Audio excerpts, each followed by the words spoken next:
ఆ విధముగా ప్రాణములు తీసుకొంటకు సిద్ధమై బాధతో ఉన్న సీత సంతోషము లేని సంపదలు పొందిన మానవుని వద్దకు వచ్చి చేరే బంధుమిత్రులలాగా శుభశకునములు కనబడసాగాయి. అందమైన కేశములు కలిగి ఉన్న సీత కన్నులు వంపు తిరిగి ఉన్న కన్నురెప్పల వెంట్రుకలతో ఎంతో అందముగా ఉన్నాయి.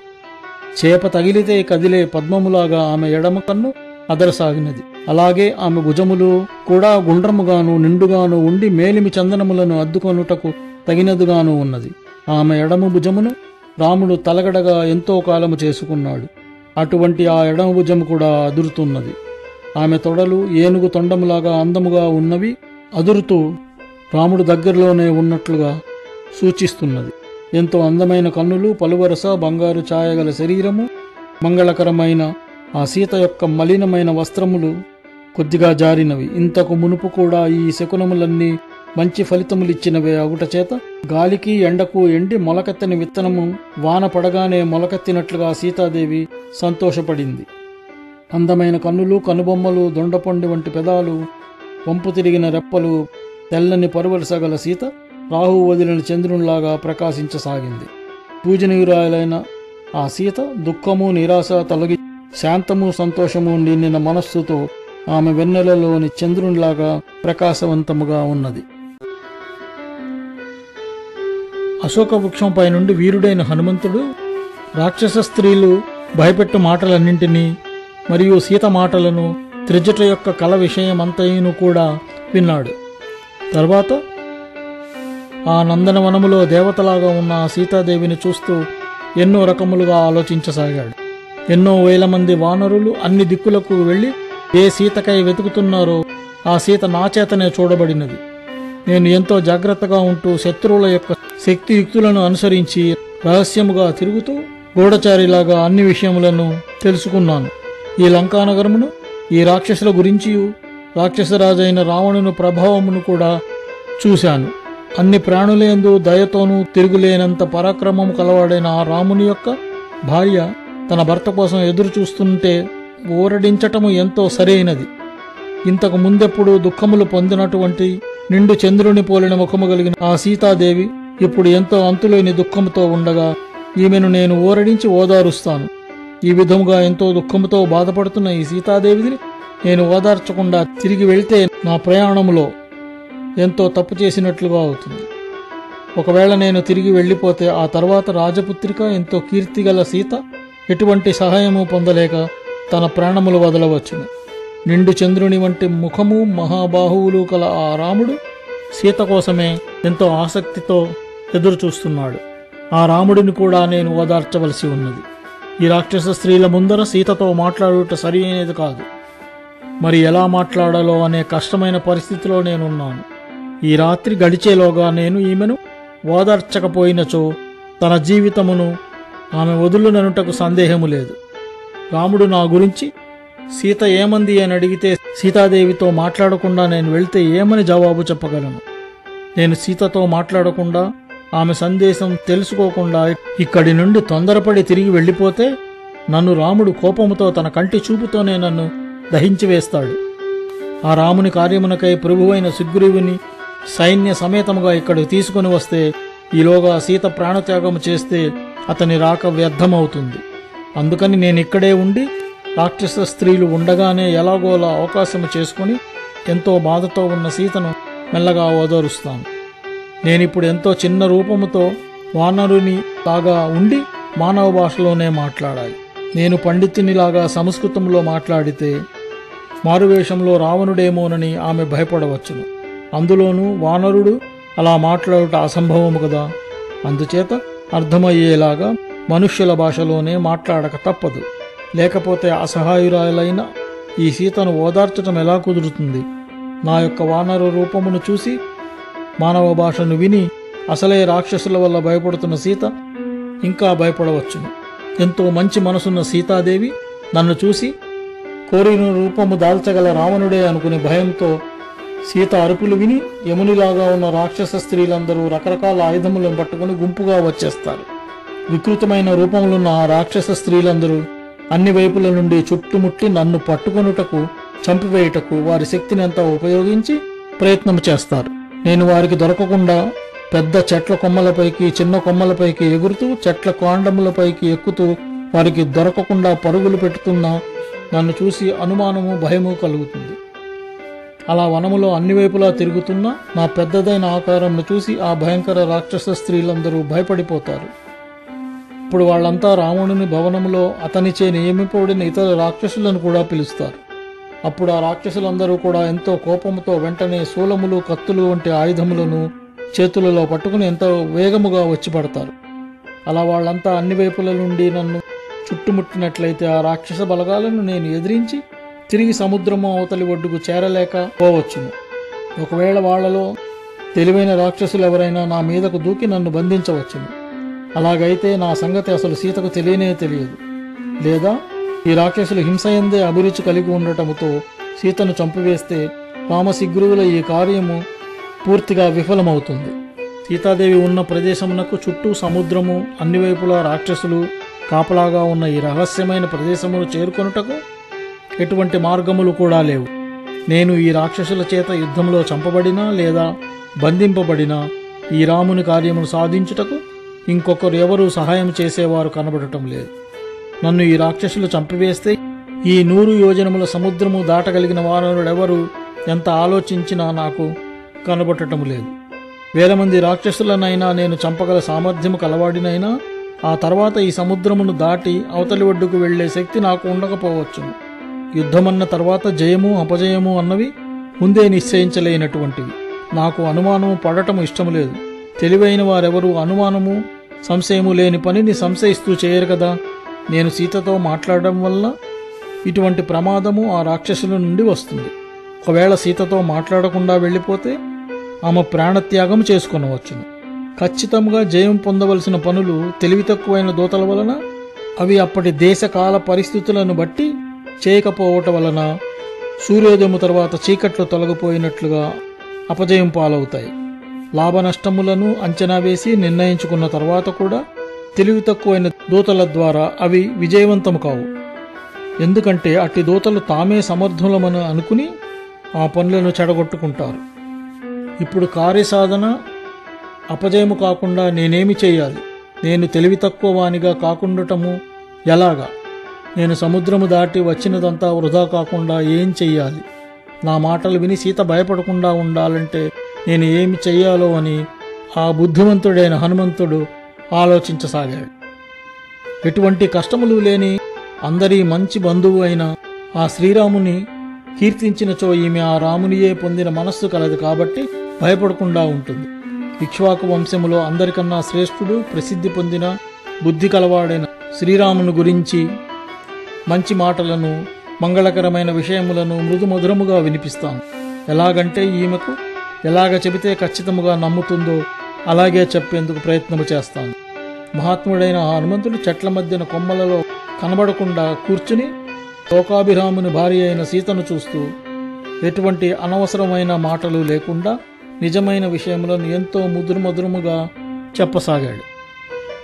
ఆ విధముగా అనేక రకములుగా ఆలోచించి చివరకు సీతాదేవికి వినబడేలాగా మధురమైన మాటలను హనుమంతుడు చెప్పసాగాడు.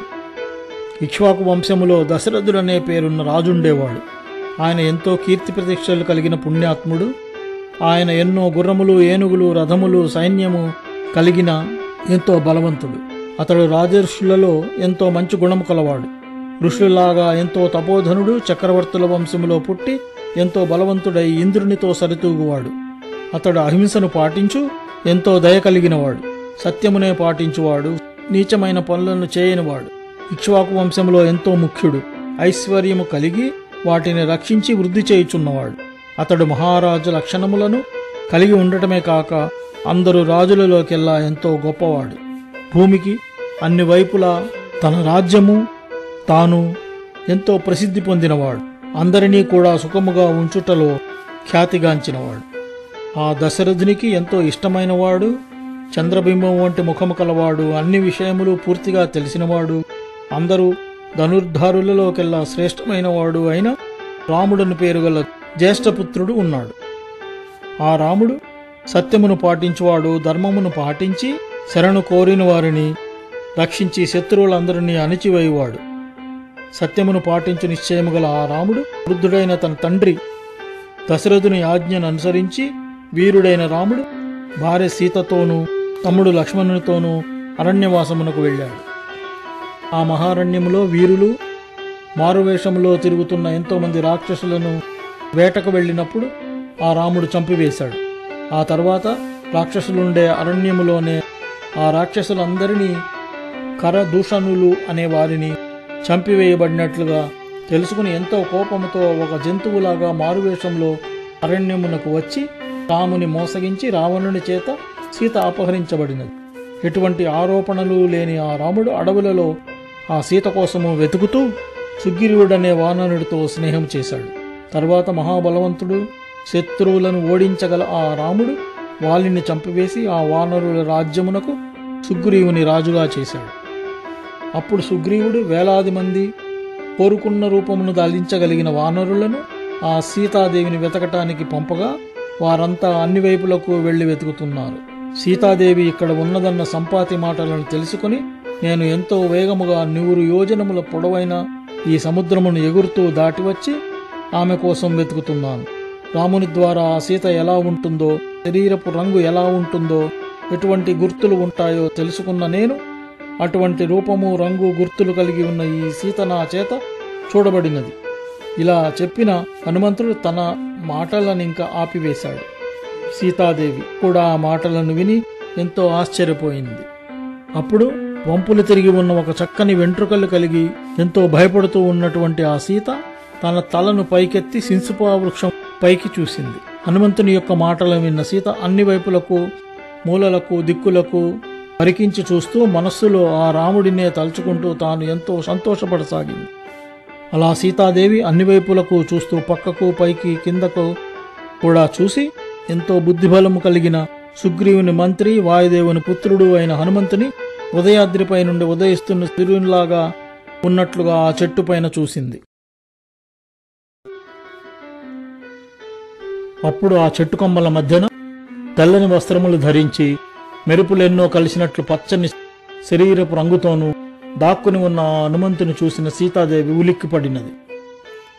అక్కడ అశోక వృక్షం మీద బాగా వికసించిన పూలలాగా బంగారపు రంగు వంటి కన్నులతోనూ శరీరపు కాంతితోనూ ఎంతో మర్యాదపూర్వకముగా ఉన్నట్లు కనబడుతున్నవాడు మృదు మధురముగాను మాట్లాడుతున్న వానరుని ఆ సీత చూసింది. అలా చూడగానే సీత, ఆహా, ఈ వానరుని యొక్క రూపము భయమును కలిగించేలాగా భయంకరముగాను దగ్గరగా వెళ్ళుటకు చూచుటకు గాని వీలు కానట్లుగా ఉన్నది అని అనుకున్న సీత మళ్లీ ముందున్నట్లుగానే భయకంపితలాగా అయిపోయినది. ఎంతో అందమైన ఆ సీత ఎంతో భయభ్రాంతులతో దుఃఖముతో రామా రామా లక్ష్మణ అంటూ దిగులుగా ఏడవసాగింది. అలా ఆమె ఎంతో గట్టిగా కాకుండా మెల్లగా సన్నని స్వరముతో ఏడుస్తున్నది. సీత మళ్ళీ ఎంతో వినయముగా ఉన్న ఆ వానర వీరుడైన హనుమంతుని చూసి ఇది కలయేమో అని అనుకున్నది. అటు ఇటు చూస్తూ సీత పెద్దది గుండ్రముగాను ఉన్న ముఖము గల సుగ్రీవుని మాటలను పాటిస్తున్న అనుచరుడు, బుద్ధిమంతుడు, వానర వీరుడు, గౌరవప్రదము అయిన వాడు, వాయుపుత్రుడు అయిన హనుమంతుని చూసింది. ఆ హనుమంతుని చూడగానే సీత వెంటనే స్పృహ తప్పిపోయి ప్రాణము పోయినట్లుగా అయింది. మళ్లీ కాసేపయ్యాక స్పృహలోకి వచ్చి ఆలోచించసాగింది. ఇప్పుడు నేను కలలో భయంకరముగా ఉన్న ఒక వానరును చూశాను. అలా కనబడటము స్వప్నశాస్త్ర ప్రకారము మంచిది కాదని చెప్పబడినది. రామలక్ష్మణులు నా తండ్రి జనకుడు క్షేమముగా ఉండెదరుగాక అని అనుకున్నది. ఇది కల అయ్యి ఉండకపోవచ్చు. ఎందుకంటే ఈ బాధతో దుఃఖముతోనూ ఉన్న నాకు నిద్ర అనేది లేనే లేదు కదా. ఎందుకో నిండు చంద్రునిలాగా ఆహ్లాదముగా ఉండు ఆ ముఖము కలిగిన ఆ రామునికి దూరమైన నాకు సుఖము లేనే లేదు కదా అని అనుకుంది. ఎల్లప్పుడూ నేను రామారామో అంటూ రాముడినే తలుచుకుంటున్నాను కదా, అందుకనే అందుకు తగినట్లుగా ఆ రాముని కథలను మాటలను వింటున్నట్లుగాను చూస్తున్నట్లుగాను నాకు అనిపిస్తున్నదేమో. ఇప్పుడు నేను రామునికి దూరమై అన్ని వేళలా అతనిని తలుచుకుంటూ ఆలోచిస్తూ చూస్తున్నట్లు మాట్లాడుతున్నట్లుగా అనుకుంటున్నాను. ఎందుకనగా అతని గురించియే బాధపడుతున్న నేను అతని విరహ బాధతో పీడింపబడుతున్నాను. నా మనస్సులోని బుద్ధితో కోరిక తీరుతుందని అనుకుంటున్నాను. మనస్సులోని కోరికలకు రూపం ఉండదు కదా. మరి ఈతడు కనబడుతూ మాట్లాడుతూ ఉండటానికి కారణం తెలియటం లేదు. దేవేంద్రునితో సహా బృహస్పతికి, బ్రహ్మదేవునకు మరియు అగ్నిదేవునకు నా నమస్కారములు అందునుగాక. ఈ వానరుడు నా ముందు చెప్పిన మాటలన్నీ కూడా చెప్పినట్లుగానే జరుగునని, ఇంకొక విధముగా జరగకూడదని నేను కోరుకుంటున్నాను అని సీత అనుకున్నది. ఎంతో బలవంతుడు, వాయుపుత్రుడు, పొగడముల వంటి ఎర్రని ముఖముతో ఉన్న హనుమంతుడు వెంటనే ఆ చెట్టుపై నుండి కిందికి దిగి సీతాదేవి దగ్గరకు వచ్చి ఎంతో గౌరవముతో దీనముగా నమస్కారము చేసి తన చేతులను దోసిలిగా కలిపి తన తలపై పెట్టుకుని సీతతో మధురముగా ఇలా చెప్పసాగాడు. ఎటువంటి నిందలు పడనటువంటి నీవు మాసిపోయి నలిగిపోయి ఉన్న వస్త్రములు ధరించి ఈ చెట్టు కొమ్మని పట్టుకుని నిల్చున్నా నువ్వెవరు అని అడిగాడు. తామర రేకుల నుండి నీరు ప్రవహిస్తున్నట్లుగా నీ తామర రేకుల వంటి కళ్ళ నుండి కన్నీరు వచ్చుటకు కారణమేమిటి అని అడిగాడు. నీవు దేవాసుర, నాగ, గంధర్వ, యక్ష, రాక్షస, కిందన జాతులలో ఎవరవు? అందమైన నీవు రుద్రగణము, మరుత్తులు, వసువులు వంటి వారిలో ఎవరవు? అందమైన దేవతవే అని నాకు అనిపిస్తున్నది. నీవు లేక స్వర్గము నుండి చంద్రునికి దూరమై భూమిపైకి పడి నక్షత్రములలో ఉత్తమమైన రోహిణీ నక్షత్రమువా? నల్లని కన్నులు గల నీవు ఒకవేళ కోపముతో కానీ తెలియక కోపగించి కానీ ఆ వశిష్ఠునికి దూరమై వచ్చిన అరుంధతివి కావు కదా. అందమైన నీవు ఈ లోకం వదిలి మరణించిన వారెవరి కోసమో దుఃఖముతో ఉన్నట్లుగా ఉన్నావు. వారు నీకు పుత్రుడా, తండ్రియా, సోదరుడా లేక భర్తయా? నీవు బాధతో ఏడుస్తూ ఎక్కువగా నిట్టూర్పులు విడుచుచున్నావు. ఇంకా నువ్వు భూమిని తాకియే ఉన్నావు. నీ యందు ఉన్న లక్షణముల వలన నీవు దేవతా స్త్రీవి కాదని అనుకుంటున్నాను. నీ అందము, నీ సంకేతములు, నీ లక్షణములు చూసిన నీవు రాజ్యమును పాలించు రాజుకి రాణివో లేక రాజకుమారివో అని నాకు అనిపిస్తున్నది. నీవు రావణుని చేత అరణ్యములో అపహరింపబడిన సీతవు అయినట్లయితే ఆ విషయము నాకు చెప్పినట్లయితే నీకెంతో శుభము జరుగుతుంది అని హనుమంతుడన్నాడు. నీవు ఉన్న దైన్యమైన పరిస్థితి, ఏ మానవులలోనూ ఉండనటువంటి సౌందర్యము, తపస్సుతో ఉన్న వేషధారణ వంటివి ఎలా ఉన్నాయంటే అవన్నీ నీవు రాముని భార్యవేనని తెలియచేస్తున్నాయి. అతని మాటలు విన్న సీత రాముని విషయములను కూడా చెప్పటంతో ఎంతో సంతోషించి చెట్టు కిందకు చేరిన హనుమంతునితో ఇలా చెప్పింది. ఈ భూమండలములో ముఖ్యమైన వాడు, ప్రసిద్ధి అయినవాడు, శత్రు సైన్యములను భయకంపితులుగా చేయువాడైన రాజశ్రేష్ఠుడు దశరథుని కోడలుని నేనేనని చెప్పింది. నేను విదేహదేశపు మహారాజైన జనకుని యొక్క కూతుర్ని. సీతయ్యను పేరుగల నేను ధీమంతుడైన రాముని యొక్క భార్యను అని చెప్పింది. నేను అక్కడ రాముని యొక్క అంతఃపురంలో మానవులకు దొరికే అన్ని భోగభాగ్యములను, అన్ని కోరికలు పూర్తిగా అనుభవించుచు 12 సంవత్సరాలు ఉన్నాను. ఆ తర్వాత 13వ సంవత్సరంలో ఇక్ష్వాకు వంశంలో ఆనందకరమైన రామునికి రాజ్యాభిషేకం చేయుటకు దశరథ మహారాజు పురోహితులను సంప్రదించి ప్రయత్నములు మొదలుపెట్టారు. అలా రాముని పట్టాభిషేకానికి సన్నాహములు చేయుచుండగా దశరథుని రాణి అయిన కైకేయి దశరథునితో, ఒకవేళ పట్టాభిషేకము జరిగితే నేనిప్పటి నుండి జీవితాంతం వరకు మంచినీరు తాగను, ఆహారము కూడా తినను అని చెప్పినది. ఓ మహారాజా, ఇంతకు ముందు నీవు నా మీద ఎంతో ప్రేమతో ఏ మాట ఇచ్చావో అది తప్పకుండా ఉండాలంటే రాముని అరణ్యవాసమునకు పంపవలెను. ఇచ్చిన మాటను నిలబెట్టుకునే సత్యవాక్పరిపాలకుడైన ఆ రాజు కైకేయి చెప్పిన మాటలు విని తను చేసిన వాగ్దానమును గుర్తుకు తెచ్చుకుని సహించలేని క్రూరమైన ఆమె మాటలకు మూర్ఛపోయాడు. అప్పుడు సత్యమునకు ధర్మమునకు తల ఒగ్గిన వృద్ధుడైన ఆ రాజు ఎంతో బాధతో ఏడుస్తూ ఇచ్చిన రాజ్యమును తిరిగి ఇమ్మని జ్యేష్ఠపుత్రుని యాచించాడు. సద్గుణవంతుడైన ఆ రాముడు తన తండ్రి అడిగిన వెంటనే ఆయన మాటలు రాజ్యాభిషేకము కన్నా ఎంతో గొప్పవని మనస్సులో అనుకుని ఆయన మాటలను ఒప్పుకున్నాడు. నిజమైన పరాక్రమం కలిగిన రాముడు ఇచ్చుటయే గాని తీసుకొనుట ఎరుగనివాడు. తన ప్రాణముల కొరకైనా ఏమాత్రము అసత్యము గాని కష్టము కలిగించినట్లు గాని మాట్లాడాడు. అటువంటి ఎంతో గొప్ప కీర్తి కలిగిన ఆ రాముడు తాను ధరించిన ఎంతో అమూల్యమైనవి అయిన వస్త్రములను వదిలివేసి నారచీరలను ధరించి రాజ్యమును మనసారా వదిలిపెట్టి అడవులకు వెళ్లాలని నిశ్చయించుకుని నన్ను తన తల్లి అయిన కౌసల్యాదేవి వద్ద ఉండమని ఆదేశించాడు. అప్పుడు నేను రాముని తోడు లేకుండా ఉండుటకు స్వర్గమైనా నాకు ఇష్టము లేదు. అందుకని నేను అడవులలో ఉండటానికి నిశ్చయించుకుని వెంటనే బయలుదేరడానికి నిశ్చయించుకున్నాను.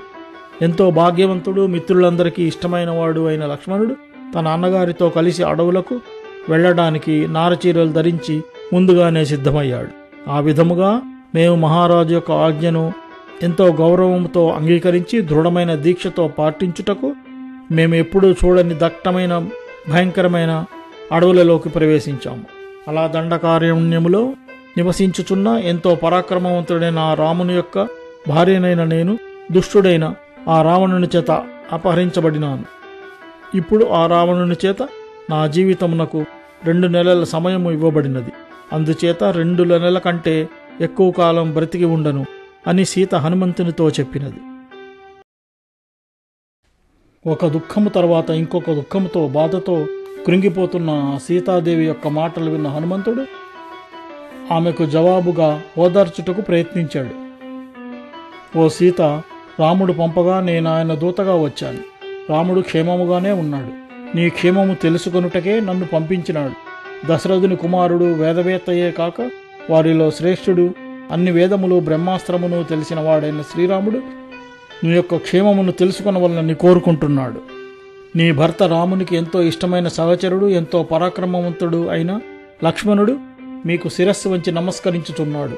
అతడు కూడా ఎంతో బాధతో ఉన్నాడు. మానవులలోకెల్లా శ్రేష్ఠులైన రామలక్ష్మణుల యొక్క కుశలమను మాట విన్న సీతాదేవి ఎంతో ఆనందముతో ఆమె శరీరమంతా పులకించిపోయి హనుమంతునితో మానవుడు బ్రతికి ఉండే 100 ఏళ్లకైనా ఆనందమును పొందగలుగుతాడనే లోకంలో ఉన్న సామెత ఎంతో నిజమైనది, శుభకరమైనది అని అన్నది.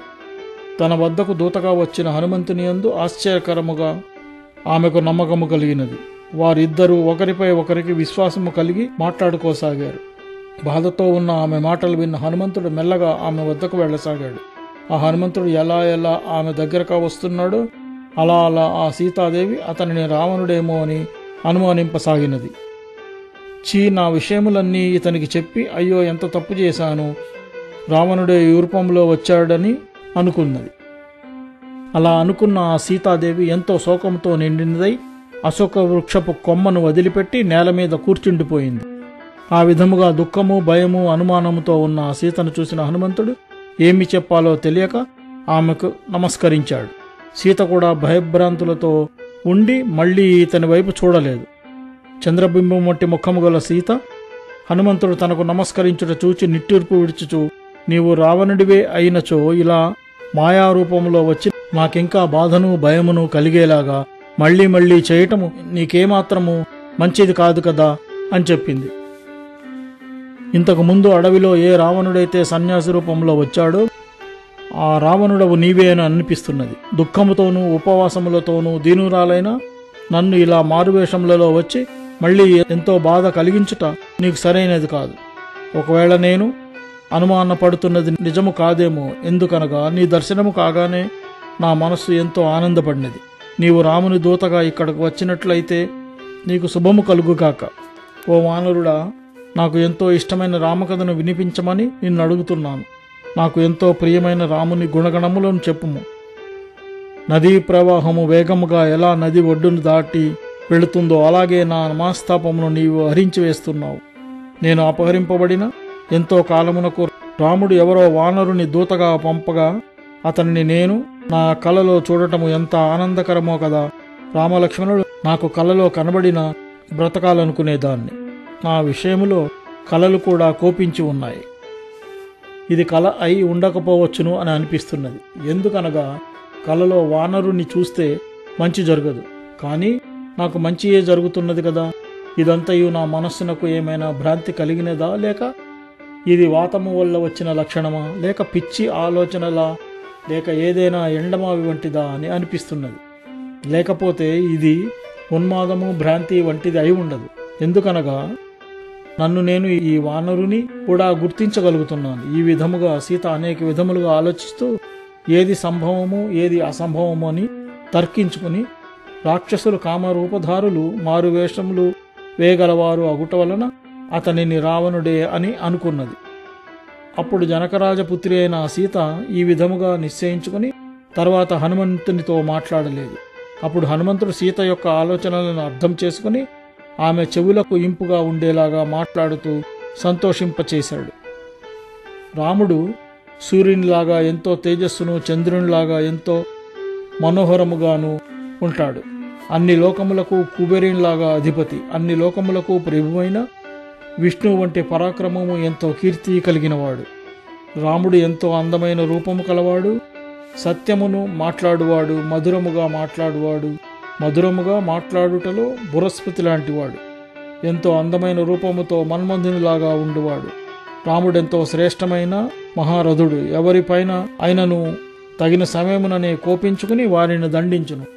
అతని బాహుబలమును ఆశ్రయించుకొని ఏ లోకమంతా నడుస్తున్నది.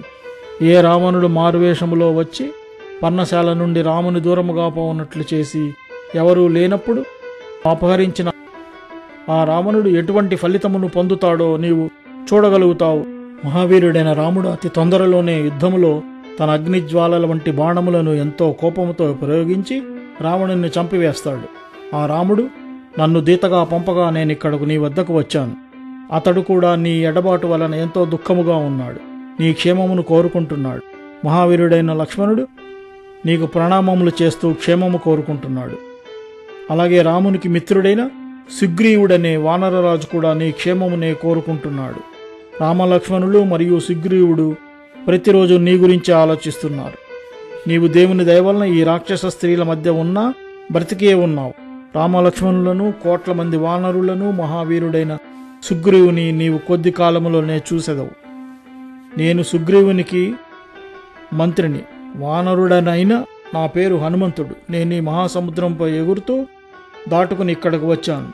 దుష్టుడైన రావణుని తలపై నా పాదము పెట్టి నా పరాక్రమము చూపించి నిన్ను చూడటానికి నేనిక్కడికి వచ్చాను. నీవెలాగైతే నేను మారువేషంలో ఉన్న రావణుడు అని అనుకుంటున్నావో అది నిజము కాదు. నీ సందేహము వదిలిపెట్టి నేను చెబుతున్న మాటలను విశ్వసించవలెను అని హనుమంతుడు సీతతో చెప్పాడు. హనుమంతుడు చెప్పిన రామకథను విన్న తర్వాత సీత అతనితో జాలిగా మృదువుగా, నీకు రాముడు ఎలాగ పరిచయం అయ్యాడు? లక్ష్మణుడు ఎలా తెలుసు? వానరులకు నరులకు ఏ విధముగా స్నేహం కలిగిందని అడిగింది. ఓ హనుమంతుడా, రామలక్ష్మణుల యొక్క గుర్తులు, లక్షణములను గురించి నీవు చెప్పించో నాకు శోకము కలగకుండా ఉంటుంది. వారి ఆకారములు, రూపములు, శరీరాకృతులు ఎలా ఉన్నవో నాకు చెప్పుము. ఆ మాటలు విన్న హనుమంతుడు రాముడు ఎలాగ ఉన్నాడో యథాతథముగా చెప్పడం మొదలుపెట్టాడు. ఓ సీతాదేవి, రామలక్ష్మణుల గురించి నీకు తెలిసి కూడా నన్ను అడిగి తెలుసుకొనుట నాకు ఎంతో సంతోషము. నాతో చూడబడిన వారి లక్షణములను నీకు చెప్పెదను వినుము. రాముని కన్నులు పద్మరేకులలాగా ఉన్నవి. పుట్టుక నుండి మంచి శరీర సౌందర్యము, మంచి గుణములు కలిగి ఉండి అన్ని ప్రాణుల యొక్క మనస్సును ఆకర్షించువాడు.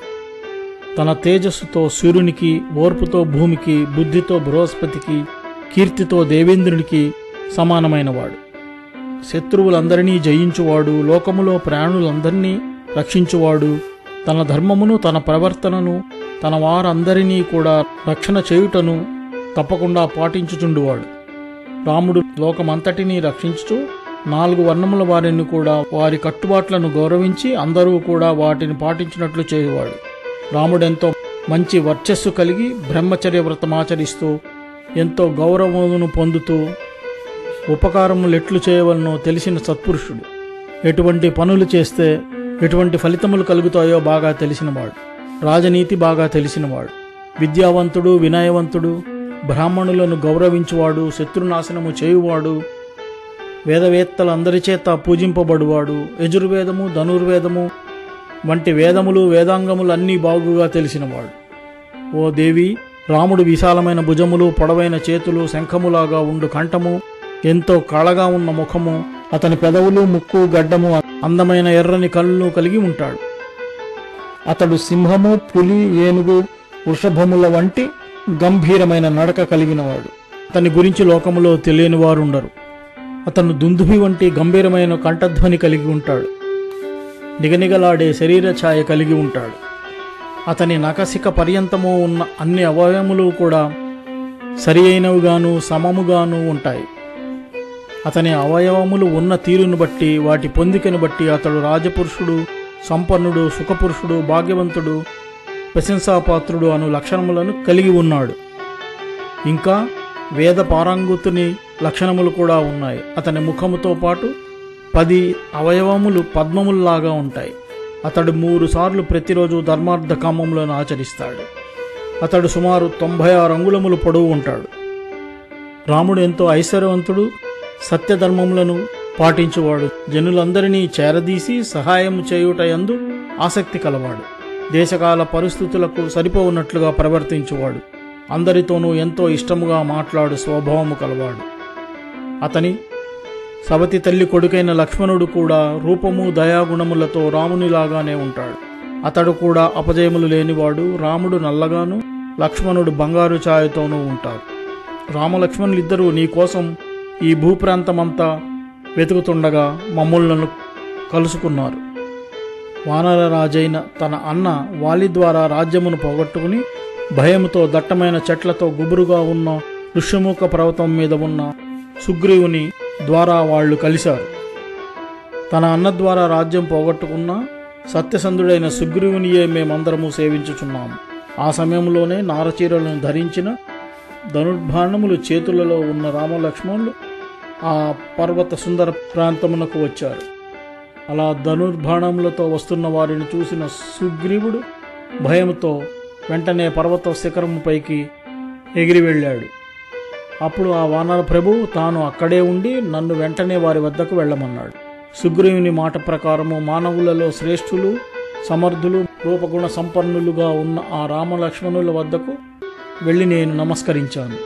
వారు నేను చెప్పిన సుగ్రీవుని యొక్క నిజమైన విషయములను విని సంతోషముగా నా వీపు పైకి ఎక్కి సుగ్రీవుడు ఉన్న చోటికి తీసుకెళ్లగా నాతో వచ్చారు. రామలక్ష్మణుల సంగతి అంతా సుగ్రీవునికి చెప్పాను. అప్పుడు సుగ్రీవుడు రాముడు ఒకరితో ఒకరు మాట్లాడుకొనుట వలన వారిద్దరికీ మంచి స్నేహము కుదిరినది. ఆ విధముగా ఇంతకు ముందు జరిగిన విషయములను చెప్పుకొనుట వలన వారి మధ్య స్నేహముతో పాటు నమ్మకము కూడా ఏర్పడినది. అప్పుడు సుగ్రీవుని భార్య కోసమై అతని సోదరుడైన వాలి రాజ్యము నుండి బహిష్కరించి భార్యను వశపరుచుకున్న విషయము విని లక్ష్మణుడు సుగ్రీవుని ఓదార్చాడు. తర్వాత నీవు కనబడుటలేదన్న విషయమును, రాముని యొక్క దుఃఖమును సుగ్రీవునికి లక్ష్మణుడు చెప్పాడు. అది విన్న సుగ్రీవుడు రాహుగ్రహము ఆవరించిన సూర్యునిలాగా కాంతిపోయి విభ్రాంతి చెందాడు. రావణుడు నిన్ను ఆకాశ మార్గంలో ఎత్తుకొని పోతుండగా నీవు ధరించిన ఆభరణముల వేటిని కింద పరవేశావో వాటన్నింటినీ వానర వీరులు సంతోషముగా తీసుకువచ్చి రామునికి చూపించారు. కానీ నీవు వెళ్ళిన దారిని గురించి వాళ్ళు చెప్పలేకపోయారు. ఆ ఆభరణములన్నింటినీ నేనే తీసుకుని వెళ్ళి రామునికి చూపించాను. వాటిని తీసుకుని చూస్తున్న రాముడు వెంటనే స్పృహ కోల్పోగా అవన్నీ నేల మీద అన్ని వైపులకు శబ్దం చేస్తూ పడిపోయాయి. దివ్యమైన రూపము గల ప్రభువైన ఆ రాముడు నీ విలువైన ఆభరణములను చూస్తూ బాధపడసాగాడు. మాటిమాటికి అవి చూసి ఏడుస్తున్నాడు. ఆ ఆభరణములు అతని శోకమును, బాధను ఎంతో పెంచివేశాయి. ఆ విధముగా ఎంతో దుఃఖముతో నేలపైన అలాగే పడి ఉంటే నేను ఓదార్చుతూ మంచి మాటలతో అతనిని లేపి కూర్చోబెట్టాను. రామలక్ష్మణులు ఆ ఆభరణములను పదే పదే చూస్తూ పక్కనున్న వారికి చూపించి తిరిగి సుగ్రీవునికి ఇచ్చారు. ఓ పూజనీయురాలైన సీత, నీవు కనబడకపోవటం వలన ఆ రాముడు ప్రతిరోజు అగ్నిపర్వతములోని అగ్నిలాగా పరితపించిపోతున్నాడు. నీవు లేకపోవటం వలన నిద్రలేక సుఖము బాధతో అగ్ని మంటలా తపించిపోతున్నాడు. పెద్ద పర్వతము భూకంపానికి కదిలిపోయినట్లుగా రాముడు నీవు లేవన్న బాధతో కలిగిన శోకము కదిల్చివేసింది. నీవు లేకుండా తాను ఒక్కడే అందమైన వనముల వద్ద గాని నదుల వద్ద గాని తిరుగుతున్నా ఎటువంటి సంతోషము పొందటము లేదు. ఆ రాముడు తన మిత్రులు, బంధువులు అందరితో కలిసి వచ్చి రావణుని చంపి నిన్ను వెంటనే తీసుకువెళ్తాడు. అప్పుడు రామసుగ్రీవులు వాలిని చంపుటకు, నీ కోసం వెతికించుటకు ఒకరికొకరు ఒప్పందం చేసుకున్నారు. తర్వాత వీరులైన ఆ రాకుమారులు కిష్కిందకు వెళ్లి వానరరాజైన ఆ వాలిని రాముడు యుద్ధంలో చంపివేశాడు. రాముడు యుద్ధంలో వాలిని చంపేసిన తరువాత ఎలుగుబంట్ల వానరుల సమూహముల సుగ్రీవుని రాజుగా చేశాడు. ఓ దేవి, రామసుగ్రీవుల మధ్యన స్నేహం అలా అయినది. వాళ్ళు పంపించిన వలననే నేను నీ వద్దకు దూతగా వచ్చినవాడనని తెలుసుకొనుము. సుగ్రీవుడు తన రాజ్యమును తిరిగి పొందిన వెంటనే బలవంతులైన వానర వీరులందరినీ పిలిపించి నీ కోసం వెతకటానికి అన్ని వైపులకు పంపించాడు. అలా వానర రాజైన సుగ్రీవుని ఆజ్ఞ ప్రకారము పర్వతము వంటి ఆకారములు గల వానరులు భూమికి అన్ని వైపులకు వెళ్లారు. సుగ్రీవుని ఆజ్ఞ ప్రకారము అలాగే అటువంటి మేము ఇంకా కొందరు వానరులు కలిసి సుగ్రీవుని ఆజ్ఞను పాటిస్తూ నీకోసం వెతుకుతూ ఈ భూమిపై తిరుగుతున్నాము. వాలి కుమారుడైన అంగదుడు ఎంతో బలవంతుడు తన 3వ వంతు సైన్యముతో నీకోసం వెతుకుటకు బయలుదేరాడు. మేమంతా అలా వెతుకుతుండగా వింధ్య పర్వత ప్రాంతంలో దారి తప్పిపోయి ఎంతో దుఃఖముతో ఎన్నో రాత్రులు పగళ్ళు గడిపాము. అటువంటి సమయంలో మేము చేయవలసిన పనిని పూర్తి కాకపోవటం వలనను సుగ్రీవుడిచ్చిన సమయము అయిపోవటము చేతను సుగ్రీవుని ఎదురుపడుటకు భయము చేతను మేమంతా ప్రాణత్యాగము చేయాలని నిర్ణయించుకున్నాము. దట్టమైన అడవులలో, కొండలలో, నదులలో కూడా వెతికి నీవు కనిపించక మేమందరము ప్రాణములు తీసుకోవాలనుకున్నాము. ఓ సీతాదేవి, అలా ప్రాణములు తీసుకొనుటకు నిర్ణయించి ఆహారము తినకుండానే ఉంటున్న వానర వీరులందరినీ చూసిన అంగదుడు ఎంతో బాధపడ్డాడు. రావణుని చేత నీ అపహరణము, వాలి యొక్క మరణము, జటాయు మరణము, మా ప్రాయోపవేశము చేయుట వంటివన్నీ తలుచుకుని ఏడవసాగాడు. సుగ్రీవుని ఆజ్ఞను మేమంతా ఇచ్చిన గడువులో పూర్తి చేయలేక ఎంతో నిరాశపడిపోయి మరణించాలని అనుకున్న సమయంలో మా పని విజయవంతము అవుతుందన్నట్లుగా అక్కడకు బాగా పరాక్రమము గల సంపాతి అనే ఒక క్రుద్రరాజైన జటాయువు సోదరుడు తన తమ్ముడు చంపివేయబడడాన్ని విని కోపంతో అక్కడికి వచ్చాడు. నా తమ్ముడు జటాయువును ఎవరు ఎక్కడ చంపివేశారని వానరులందరినీ అడిగాడు. అప్పుడు అరణ్యంలో భయంకర రాక్షసుడు నిన్ను ఎత్తుకొని పోతుండగా ఆ గొప్ప పక్షిని చంపడాన్ని జరిగిందంతా ఉన్నది ఉన్నట్లుగా అంగదుడు సంపాతికి చెప్పాడు. జటాయువు మరణ వార్త విన్న సంపాతి చాలా బాధపడ్డాడు. నీవు రావణుని వద్ద ఉన్నావని కూడా చెప్పాడు. అలాంటి సంతోషకరమైన సంపాతి చెప్పిన మాటలు వినిన అంగదుడు మొదలైన వారమంతా వెంటనే బయలుదేరాము. వానరులమందరము ఎంతో సంతోషముతో నిన్ను చేరుకొనుటకు వింధ్యాపర్వతము నుండి సముద్రానికి ఉత్తరం వైపునకు వచ్చి చేరాము. నిన్ను చూడాలన్న కోరికతో వచ్చిన మేమందరము ఆ మహాసముద్రాన్ని చూడగానే మళ్ళీ దిగులు పడసాగాం. అప్పుడు నేను వాళ్ళందరి భయమును దిగులును చూసి దానిని తొలగించుటకు 100 యోజముల సముద్రమును ఎగురుతూ దాటి వచ్చాను. నేను ఆ రాత్రియే లంకలోకి ప్రవేశించాను. ఎంతోమంది రాక్షసులతో నిండి ఉన్న లంకలో రావణుని కూడా చూశాను. దుఃఖముతో బాధపడుతున్న నిన్ను కూడా చూశాను. ఓ సీతాదేవి, జరిగినదంతా కూడా జరిగినట్లుగానే నేను నీకు చెప్పాను. రాముని దూతనైనా నాతో మాట్లాడుము అని హనుమంతుడు అన్నాడు. నేను శ్రీరాముని కోసము నీకోసము ఇక్కడకు వచ్చిన సుగ్రీవుని మంత్రిని, వాయుదేవుని పుత్రుడనని తెలుసుకొను. అన్ని ఆయుధములను ధరించు వాళ్లలో రాముడు శ్రేష్ఠుడు. ఆయనకు సేవలు చేయు మంచి గుణములు కలిగిన తమ్ముడు లక్ష్మణుడు. వారిద్దరూ క్షేమముగానే ఉన్నారు. రామునికి సహాయము చేయుటకు సుగ్రీవుని ఆజ్ఞ ప్రకారము నేను ఒక్కడినే ఇక్కడకు వచ్చాను. నేను కోరుకున్న రూపము ధరించగల శక్తి కలిగి ఉండుట చేత ఎవరి సాయము లేకపోయినా ఒక్కడినే నీకోసం వెతుకుతూ ఈ దక్షిణం వైపునకు వచ్చాను. నా అదృష్టం వల్ల నువ్వు కనిపించావని వానరులందరికీ చెప్పి నీకోసము వాళ్ళు పడుతున్న దిగులునంతా నేను తొలగిస్తాను. నా అదృష్టం బాగుంది కాబట్టే నేను సముద్రము దాటి వచ్చినది వృధా కాలేదు. నీ యొక్క దర్శనము ముందు నాకే కలుగుట వలన నాకు ఎంతో కీర్తి కలుగుతుందనున్నది కూడా నా అదృష్టమే. పరాక్రమవంతుడైన రాముడు ఈ రాక్షసరాజైన రావణుని బంధుమిత్రులతో కలిసి వచ్చి అతి తొందరలోనే హతమార్చి నిన్ను పొందుతాడు. ఓ సీతాదేవి, కేసరి అనే వానరుడు మాల్యవంతము అనే పర్వతం పైన ఉండేవాడు. అక్కడి నుండి గోకర్ణం అనే పర్వతానికి వెళ్ళాడు. ఆ కేసరియే నా తండ్రి. ఆయన దేవతలు మునులు కోరగా సముద్రపు తీరాన ఉన్న గోకర్ణము అను పవిత్ర క్షేత్రములో శంబసాదనుడనే రాక్షసుని చంపాడు. ఆ కేసరి భార్య అంజనాదేవికి వాయుదేవుని అనుగ్రహముతో నేను పుట్టాను. నేను చేసిన పనుల వలనే నాకు హనుమంతుడనే పేరు ఈ లోకములో ప్రసిద్ధి అయినది. నీకు నా మీద విశ్వాసము కలగాలనే నీ భర్త రాముని గుణములు అన్నీ చెప్పాను. త్వరలోనే రాముడు వచ్చి నిన్ను ఇక్కడి నుండి తీసుకువెళ్తాడు. శోకముతో కృషించిన సీత హనుమంతుడు చెప్పిన నిజమైన ఆనవాళ్ల వలన నమ్మకము కలిగి అతడు దూతయ్యేనని నిర్ధారించుకున్నది. సీతకి అప్పుడు ఎంతో ఆనందము కలిగి తన అందమైన కళ్ళలో ఆనంద బాష్పములు వచ్చాయి. సీతాదేవి ముఖము రాహువు విడిచిన చంద్రునిలాగా ఎంతో కాంతివంతమైనది.